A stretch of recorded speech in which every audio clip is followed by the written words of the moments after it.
What's going on, guys? It's Gendo here, and welcome to episode 2 of If I Had a Hammer. And today will be a double live com of Everton and West Bromwich Albion. But before we get to that, let's go over how we've been faring in the Europa League so far, as well as go over the transfers that have been made prior to this match. And I think it's fair to say that it would be kind of pointless to go over all these matches as they have been blowouts in consecutive legs. In the first qualifying round, we defeated Lusitans 13-1 on aggregate. In the second round, we faced off against Airbus, 14-1 on aggregate there. And then the third qualifying round, Başakşehir from Turkey, we defeated them 5-0 on aggregate. We then drew against HJK in the Europa League playoff, which will be taking place right after the match versus West Brom. And like I said before, it would be a moot point to go into every single one and look at the stats because they would just be overwhelmingly on our side. So I'm going to skip over those and let's go right into the transfers. And not too many transfers out, as you can see, 4 loans away: Jordan Brown, Janai Gordon, Raphael Spiegel, and Reece Burke all heading out. But then you take a look at the ins, and there are 2 big names that will pop right out at you at the very beginning. Don't take a look at Moritz Leitner. He is not staying with the club, as he turned out to be not as good as advertised. But the 2 names on there that you should be recognizing: Youri Tielemans and Christopher Ajer.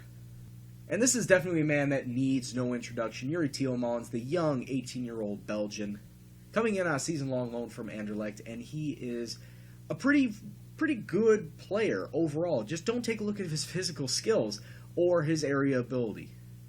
Being only 5'9", I wouldn't expect him to win a lot of headers or have very good jumping reach. But at the same time, he's not very strong, doesn't have very good stamina, so at the very least, Youri Tielemans could be used as a super sub. And what a super sub he would be: 14 pace, 14 agility, 15 acceleration. He's got great mentals, and his technical ability, especially in the center mid role, with a 15 technique, 15 passing, and a 14 first touch. It's definitely no wonder why this man is so sought after in every single Football Manager game. But at the same time, he is still young and still in development at 18 years old, and definitely not the player he could be at his prime. Hopefully, he could be a very good backup player for this squad. And then the other loanee in is Christopher Ajer, the 17-year-old Norwegian, 6'5", very tall, and could definitely play any position along the middle of the park. More specifically, I'm going to be using him either as a defensive mid or a straight-up center mid. He can also play attacking mid, but with his attacking stats being sort of decent, not as good as his defensive stats, I'm not going to play him up there if I can't help it. Decent physicals, but his speed is a little lacking with a 10 pace, 8 agility, 10 acceleration. He's got great mentals, just as good as Youri Tielemans. And on the technical side, defensively, since I'm going to be using him as a defensive mid, we have a 11 marking, a 12 tackling, 13 positioning, and then straight up normal center mid stats you'd look for: a 13 technique, 12 in passing, and a first touch of 14. So this kid, even though he's 17 years old, looks to be like he would challenge at least Mark Noble for a starting spot on the West Ham roster. Interesting to note that I loaned him in from Real Madrid, as Real Madrid, 2 weeks into the season, picked him up from his home club of FK Start in Norway. So clearly the Real Madrid scouts have an eye for Norwegians as of late. First Martin Odegaard, and now Christopher Ajer. Alright, and this is the starting 11 we are going to have against Everton in the first Premier League match at the Bowling Ground. And of course, this is going to be our final season here at Upton Park. So let's take a look at that team sheet. Adrian is going to be a net to start. Joey O'Brien, Winston Reid, Angelo Agbona, and Aaron Cresswell will be the back 4. The 2 center mids will be Ajer and Quixote, with the 3 attacking mids of Payet, Lanzini, and Antonio. And since Diafra is a little bit tired, a little bit fatigued from the Europa League matches previously, Nikaza Jelavic is going to start against his former club. It's always key to get off on the right foot, and hopefully we can do that here at home versus Everton. They're no slouch of a team, but at the same time, neither are we. So let's kick off and see what happens. Free kick, first highlight of the game. Lanzini gets into Jelavic. It bounces off the post. Howard couldn't save it, but it then gets cleared away. throw in from Everton. Oviedo to Lennon, who finds Lukaku and just sneaks it inside the post. It's West Ham 0, Everton 1. And off of a set piece, a good cross in. Lukaku getting his big head on it and just sneaks it inside the post. Just before halftime, we do have a free kick. Actually, it was a corner kick. Goes long. Ayer has it. Out to O'Brien. Quixote. Payet. Has options in the middle. He could pass it off. Quixote to Lanzini. Antonio cutting inside to Lanzini. Oh, and Howard with a good save there. I'm a little disgruntled at that, but we come into half only down a goal. So nothing too major, but at the same time, I'm not seeing a lot from our end. We need to step it up. 54 minutes gone. Everton have themselves the ball off of a throw-in. They get it into Lukaku. Defensively, we need to close him down. Close the guys down. Good interception by Cresswell. He can't find anybody over the top. Ayer has it. Can we hit him on a counter now? Payet going out wide. Going way out wide. And then gets cut out by Ross Barkley. Now Everton are coming on the counter. Ross gets it through to Naismith. Naismith one-on-one with the keeper, and that's a goal. And that's very unfortunate. Everton 2, West Ham 0. And this team is just falling away, and falling away fast. Right, I think it's time to make some subs. And Carl Jenkinson's going to come on for Joey O'Brien. He's looking frustrated. Ogbonna, he's going to come off for James Tompkins. And really, I should be subbing out people in the midfield as well, because the ball isn't being distributed from the midfield up to the attackers like it should. And as you can see, all those 6'4", 6'5" ratings, people looking frustrated. Of course you're going to be frustrated if you can't connect with your passes. But the problems have been starting with the back line, so I'm going to make those 2 defensive subs, and hopefully we won't allow any more goals. Pay it now. Switching the field, up to Antonio, gets it into Jelavic, and Jelavic was clearly onside, and we do get a goal back just 2 minutes after we have made those subs on. Actually, excuse me, the subs didn't even come on yet, and they just came on right now, so Jelavic getting one back for the Hammers. Now 62 minutes gone, Everton coming forward, always looking dangerous. Getting it through to Lennon, Lennon through to Lukaku, and that's a well-wide shot. Everton once again getting pressure. We do get the ball back. Jelavic going out wide to Payet. Payet, hopefully he'll hold up and wait for players in the box. He doesn't. He took a shot. Now what are Everton going to do? Long ball over the top. Good cutout from Jenkinson as we recycle it back to Adrian. Gets it forward. Can't find anybody. Oh, good tackle off the ball from Antonio. Antonio slotting it through. Got to hold on to it. Keep possession. Pay it through to... Oh, Jelavic just missing the post. Free kick. Lanzini over the top. Can't corral it, but we get it back. Lanzini into Jelavic. Oh, and it's a tip away from Howard. We're going to get a corner out of it. Cresswell going in near post, and it gets cleared away with authority. And all these highlights are coming in thick and fast as we get another one for Everton, and it's off the post. We need a clearance out. Clear it away, boys! There were 2 defenders there, and they stood around being stupid. Tipped off the post, Reed and Ogbonna acting completely dumb. Right, so I'm going to make my final sub. Koyate is going to come off for Mark Noble, and at this point in time, 19 minutes...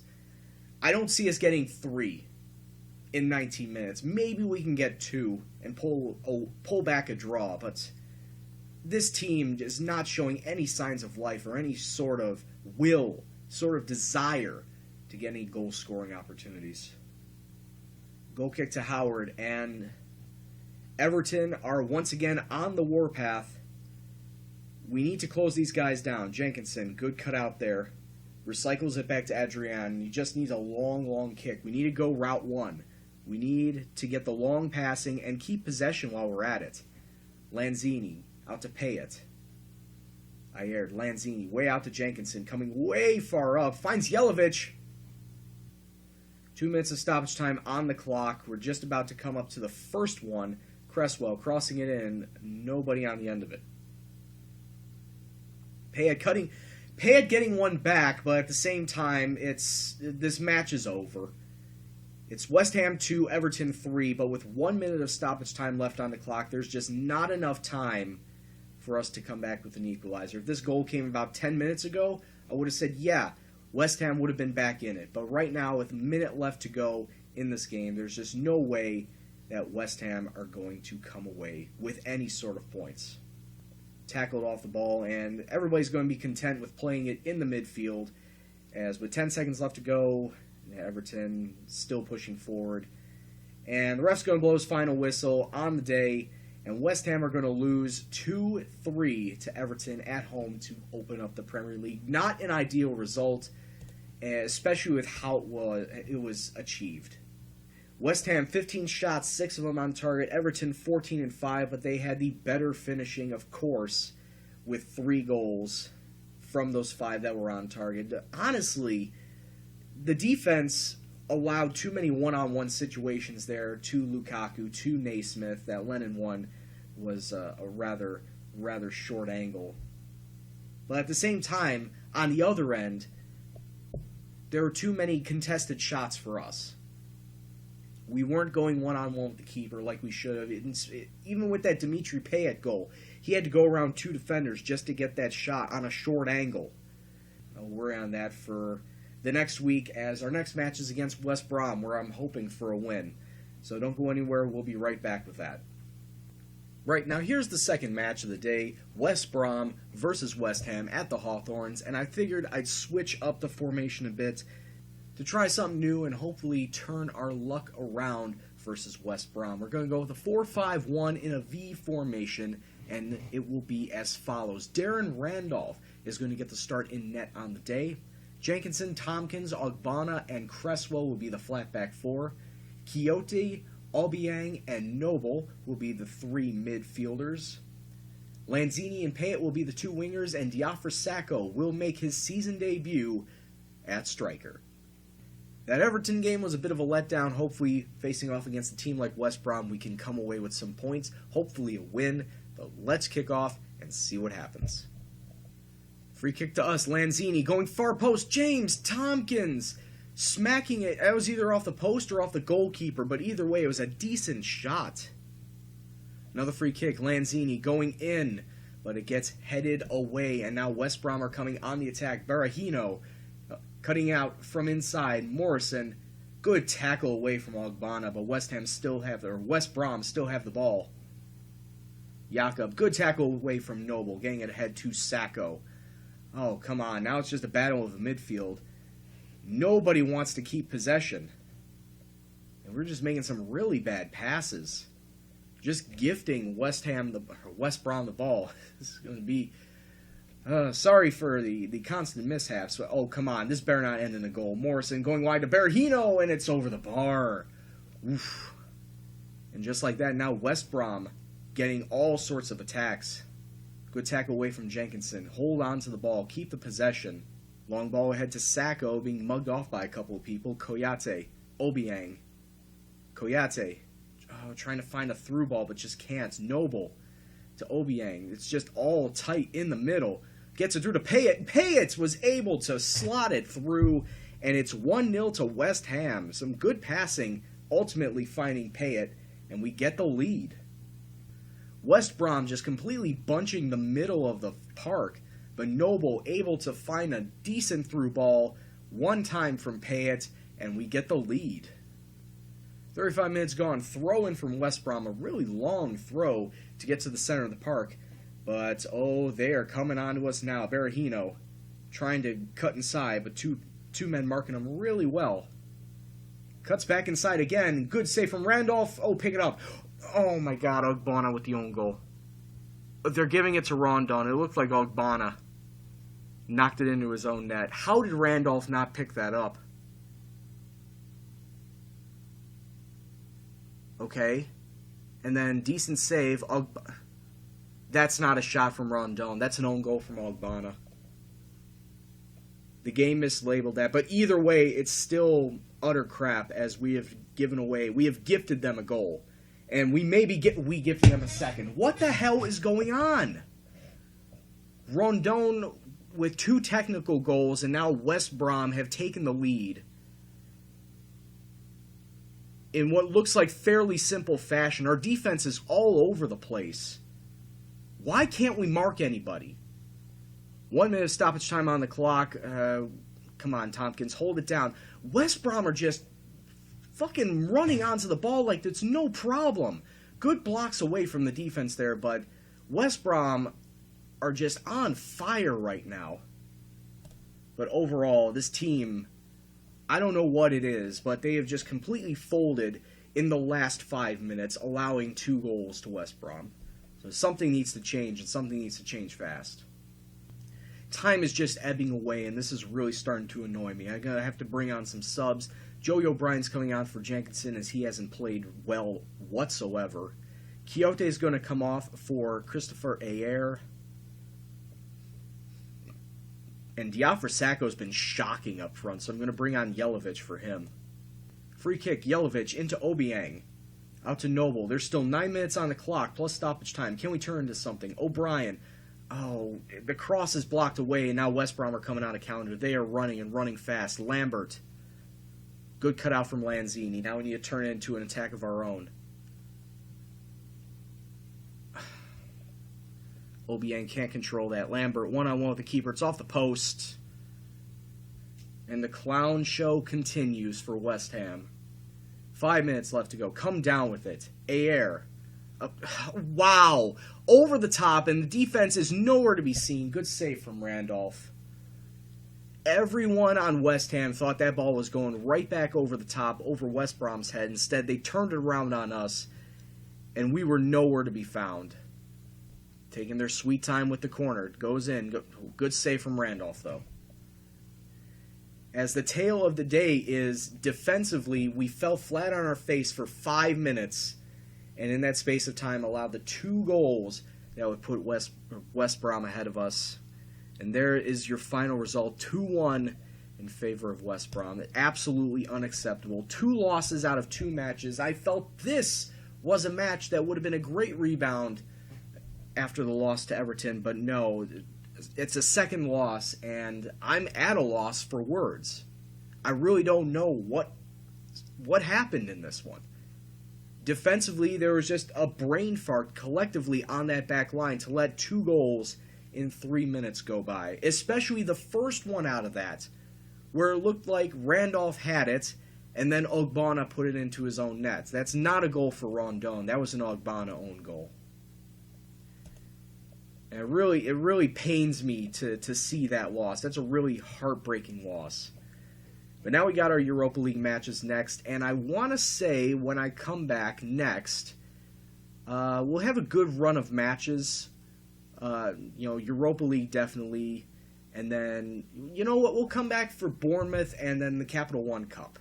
That sounds fair. We'll have a decent number of matches in here, the Europa League, obviously the Europa League draw, and then probably the first match of the group stage would be somewhere in here too. So there will be a lot of matches coming up, and I feel that it would probably be best for us to come back against Bournemouth and then whoever we face in the Capital One Cup. So until that time, I'd like to thank you all very much for watching. If you liked what you saw, please hit the like button, subscribe if you're new. Any comments, suggestions, questions, and anything else, please leave in the comment box below.